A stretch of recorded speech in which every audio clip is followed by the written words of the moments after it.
അയ്യോ, ഞാൻ അറിഞ്ഞില്ല മോളെ അവൻ പോയത്. ഞാൻ ബോംബെയിലുള്ള മോളുടെ വീട്ടിൽ പോയേക്കരുത്. ഞാൻ മിനിയാന്ന് ഇവിടെ എത്തിയപ്പോഴാണ് അറിഞ്ഞത്. അതാണ് ഓടിപ്പിടിച്ച് ഇന്നേനെ ഇങ്ങോട്ട് പോകുന്നത്. അവൻ എൻ്റെ അമ്മയുടെ ആങ്ങളയുടെ ഭാര്യയുടെ ചേട്ടന്റെ മോന്റെ മോനാണെങ്കിലും എനിക്ക് എന്റെ സ്വന്തം അനിയനെ പോലെ ഇരുത്. മോക്ക് എന്താവശ്യം ഉണ്ടെങ്കിലും അമ്മായിനോട് പറയാം. മോളെ ഈ സമയത്ത് ചോദിക്കാൻ പാടില്ലെന്നറിയാം, പക്ഷെ എന്റെ അവസ്ഥ കൊണ്ടാണ്. ചേട്ടൻ കഴിഞ്ഞ 6 മാസം മുന്നേ ലീവിന് വന്നപ്പോ എന്റെ കയ്യിൽ നിന്ന് കുറച്ച് പൈസ മേടിച്ചായിരുന്നു. അതുപോലെ തന്നെ മോളുടെ ചേച്ചിയുടെ കല്യാണത്തിനും കുറച്ച് പൈസ മേടിച്ചായിരുന്നു. ഇനിയിപ്പോ മോള് മാത്രമല്ലേ ഉള്ളൂ, മോളെങ്ങനെ ഈ കടമൊക്കെ വീട്ടാനാണ്.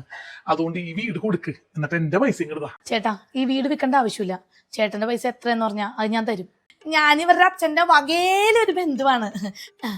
അവൻ മരിച്ചെന്ന് പറഞ്ഞപ്പോ ഒന്ന് വന്ന് കണ്ടിട്ട് പോകാൻ വിചാരിച്ചു വന്നാണ്. ഞാനിപ്പോ തന്നെ പോകൂട്ടാ. പേടിക്കേണ്ട അമ്മായി, അമ്മായിയെ കണ്ടിട്ടൊന്നല്ല ഞാൻ ഈ പൈസ കൊടുക്കാന്ന് പറഞ്ഞത്. എൻ്റെ അച്ഛൻ ഗൾഫിലായിരുന്ന സമയത്തെ ഒരു ടേം ഇൻഷുറൻസ് എടുത്തു വെച്ചിട്ടുണ്ടായിരുന്നു. അതുകൊണ്ട് ഇനിയുള്ള കാലം ഒരാളുടെ മുന്നിലും കൈനീട്ടാതെ ഞങ്ങൾക്ക് ജീവിക്കാൻ സാധിക്കും.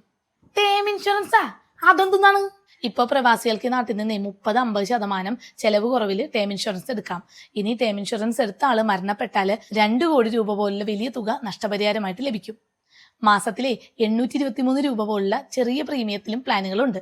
അതുപോലെ തന്നെ അപകട മരണമായാലും സ്വാഭാവിക മരണമായാലും കവറേജ് കിട്ടും. അപ്പൊ ഇത് അവൻ എങ്ങനെയാണ് എടുത്തതെന്നറിയോ?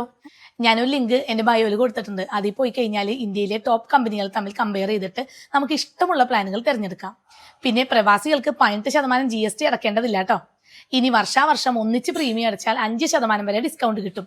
അപ്പൊ ടോട്ടലി 23% വരെ ഡിസ്കൗണ്ട് കിട്ടും. പിന്നെ ക്ലെയിമിന്റെ കാര്യങ്ങൾക്കൊക്കെ അവരുടെ ഹെൽപ്പ് ലൈൻ നമ്പർ വിളിച്ചാൽ എല്ലാ കാര്യവും സ്മൂത്ത് ആയിട്ട് നടക്കും. കേട്ടില്ലേ? മോള് പൈസ തരും. പിന്നെ ഇവിടെ നിൽക്കേണ്ട ആവശ്യമില്ലല്ലോ, പോവാൻ നോക്ക്. ചേട്ടാ, പൈസ കിട്ടുമ്പോ ഞാൻ അങ്ങോട്ട് എത്തിച്ചോളാം. അല്ലെങ്കിലും അതെ, ഒരാൾ മരിച്ചെന്ന് അറിയുമ്പോ തന്നെ അവർ കൊടുക്കാനുള്ള കടവും പറഞ്ഞുകൊണ്ട് ഓരോരുത്തരും അങ്ങനെ വരും. അമ്മായി, എനിക്കും അമ്മക്കും ഒന്നൊറ്റയ്ക്ക് ഇരിക്കണം. ഞാൻ പോണേന്ന്, എനിക്കും ഇരിക്കാൻ നേരമില്ല. പോട്ടെ എന്നാല്.